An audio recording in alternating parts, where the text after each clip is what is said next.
My first love is Walk the Line, 2005, directed by James Mangold, starring Joaquin Phoenix, Reese Witherspoon, Jennifer Goodwin.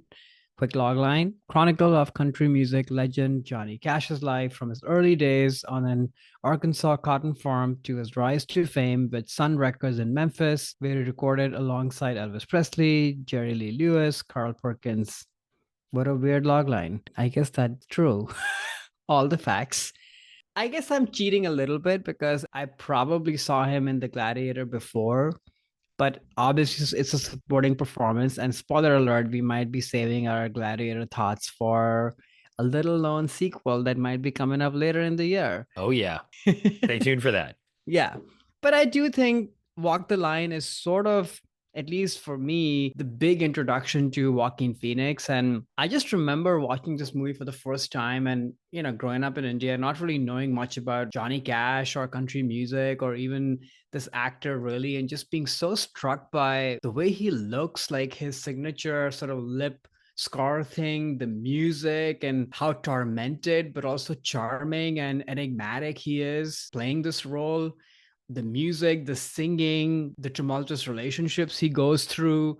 It's a pretty dark movie right from the very beginning, like the father-son relationship and such that they show. Watching Arkansas and kind of farmland and all of that life from a distance, like it just all felt so captivating to me. I have not watched this movie many, many times in my life, but I have a few times. And, the music biopic formula is sort of tried and tested. It's not one of my favorite genres to come back to because it's just so tropey, especially the ones that are made in the last like 5 years. But I would say this is actually a pretty good music biopic. And a lot of it has to do with, I think, James Mangold, but I think a lot of it has to do with Joaquin and Reese, who are both incredible. And he especially, I'll pass it on to you and then we can get into thoughts on the movie. But I think this is why it's my first love of him because it has all his signature things of a Joaquin performance. There's intensity and trauma and him wrestling with all of that, a complete commitment, deep dive into the role and the character. But then you also see the charming and enigmatic side of him, like I said, which to me is sort of the classic Joaquin thing. And it's a movie star performance, despite being an actorly performance who's somebody who's dark and complicated and messed up and doesn't always make the right choices and decisions, but you can't look away from him because he's just so captivating. So that's why this is my first love of his.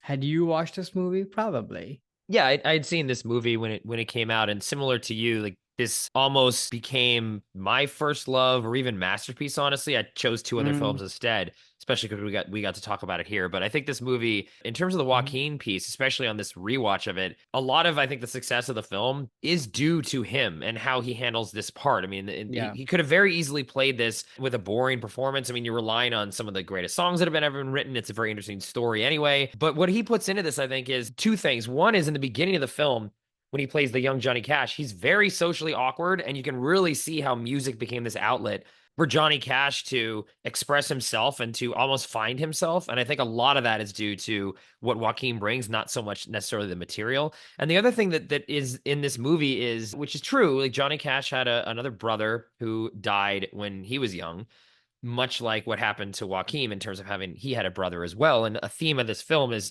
Johnny Cash through Joaquin's performance dealing with this guilt of should the other brother have died? Like I'm the lesser one. I have to now prove myself. I have to do all these things. And I think maybe Joaquin was attracted to this because he maybe felt the same way about his brother River dying and who was much more attractive than him, sort of had he was on the career fast track.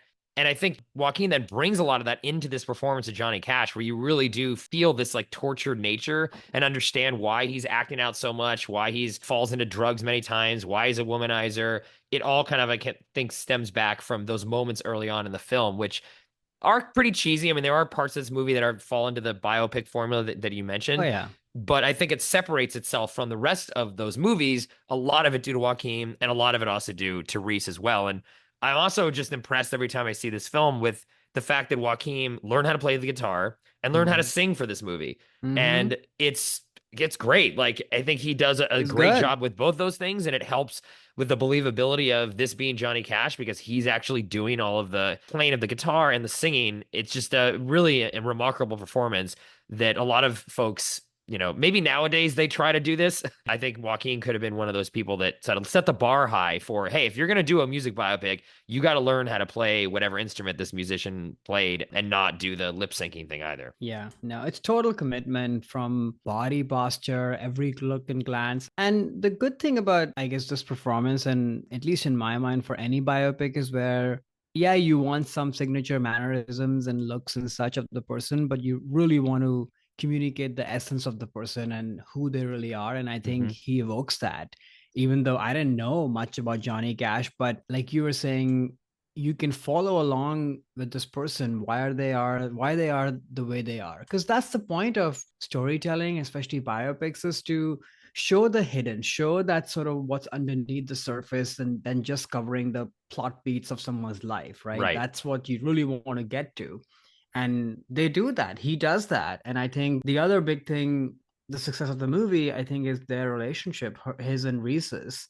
There is this undeniable kind of connection and chemistry. At the same time, this relationship is doomed because they hurt each other. They bring out maybe not the best sides in each other, but they also get each other. And that's powerful stuff. They're really in it together, which is amazing to see. And then music, right? Like, you can't help but not get wrapped up in this music. I think it's the best use of songs and music to really tell the story and communicate the pain of these people and the connection of these people. It's a great contrast to what we were saying with Joker Folie Do, where music ends up becoming a bore. It's the opposite. Like, these songs, you can't help but not feel the pain of them, but also rejoice in them. Like the famous scene of him it's the prison, right? Like, and the two characters, they haven't seen each other in a long time, they're coming together, so much baggage there of their relationship, they're out of prison, but you can't help just be swept up in the music. And of course,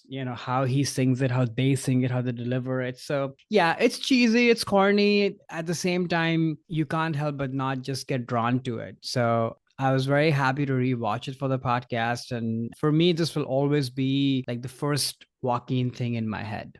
Yeah, I was a joy to rewatch this too. And to your point, I think the Reese Witherspoon relationship and the fact this movie is essentially the meat of it is a romance makes Mm-hmm. it more interesting, more compelling, and I think separates it from the rest of the biopic. They also, deal with the music where it's not so much the focus. Like, the music's there, he's a great musician, but it's about his life and how he's Right. traversing this relationship. There's not a scene where it inspires him to write like Ring of Fire because he looks over and he sees a ring of fire in like a barbecue pit. Like, a lot of things that can happen in these music biopics, they try to be Right. too on the nose of how did he come up with this song? Instead, it's look at this person's life, look at all the things that he went through, and that makes him someone who then can put that into his music. You understand the music through the life and not through some other cheesy, we're in a recording session. It's, oh, that we accidentally hit this button and look, now we have this song. Like, that can again happen a lot in these films. And I think also at this movie just shows how much Joaquin can play like a romantic leading man. Like, he's Yeah. handsome in this movie. He's very Yeah. He looks charismatic. great. He holds the screen with Reese Witherspoon, and this is one of her most amazing performances too. But he's not overshadowed by her energy. They balance off each other very, very well. It's a great two-hander, and just something that I think at this point in his career he could have decided to, I'm only going to play like these romantic leading man roles, and he didn't. But I think he can do it very well, and this movie proves that out.